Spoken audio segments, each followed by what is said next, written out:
Who had left a blasted window open? He thought the chill came from Cam's wing, and he quietly moved that direction. The short hall beyond was empty and dark. "What the devil are you doing, love?" he said a bit louder. "It's freezing. Let's go to the studio and make it cosy." Another rustle. Mac followed the noise around the corner to the longer corridor. At its end was a flash of white, then nothing. Mac gave up stealth and sprinted down the corridor. He'd catch Isabella, and she'd laugh. Then he'd carry her to where they could tear off what little clothing Mac wore and enjoy themselves. A window lay at the end of the hall. Open, Mac saw as he reached it. As he'd suspected, Mac slammed it closed. He heard a whisper of sound and spun around. Behind him, where he'd just come from, stood a lady in white. A chance moonbeam caught on her red hair. In that instant, Mac knew this wasn't Isabella. Different stance, different height, and Isabella was alive. Why he thought this woman wasn't, Mac didn't know. Maybe because the moonlight made her skin deathly pale, or because the white dress floated, though the draught had gone. Mac couldn't see every detail of her, but she seemed to have no hands or feet. Mac's heart beat faster, but he felt no fear. Kilmorgan was an old place. This could be any lady, from any era. "Good evening," he said softly. "I'm Mac, but you probably know that. What's your name, lass? Which one are you?" The apparition was utterly silent. Mac took a step forward, wondering what would happen when he reached her. Could he walk straight through her? And would that be impolite?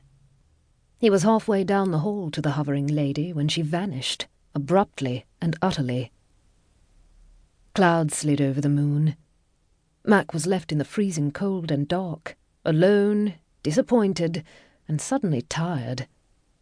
He moved quickly back to his own wing, doused the lights in the studio, and fled downstairs to his bedchamber, which was warm and inviting.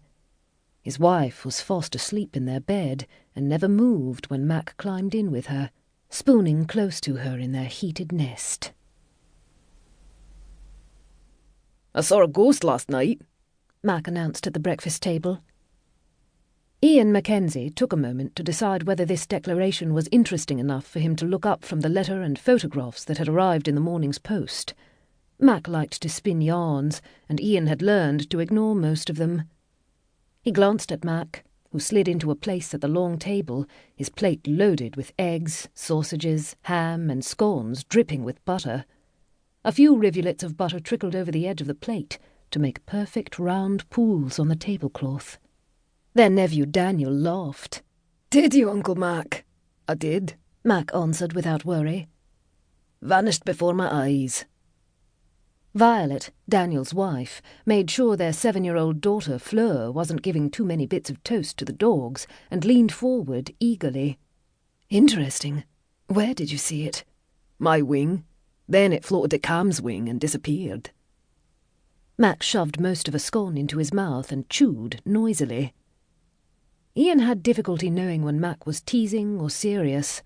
Hart and Cameron were straightforward with their speeches, sometimes loudly so, but Mac made up stories or played with words, bursting out laughing in the middle of them. Ian had learned to wait until Mac wound down to judge whether what he spoke was truth or exaggeration. He returned to his letter and let the others at the table play it out. Breakfast at Kilmorgan was an informal meal, with food placed on the sideboard for all to enjoy. Some days the ladies indulged in breakfast in bed, but most mornings they made their way to the dining room to eat with the family. The younger Mackenzies were welcome. No banishment, because they had not yet reached a specific age. The 4 brothers had made that decision years ago. Ian liked the breakfast gatherings. He read his letters or newspapers while various Mackenzies chattered around him.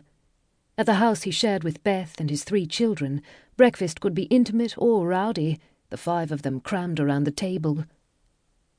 As soon as Mac ceased speaking and began to eat, Ian's daughters, Belle and Megan,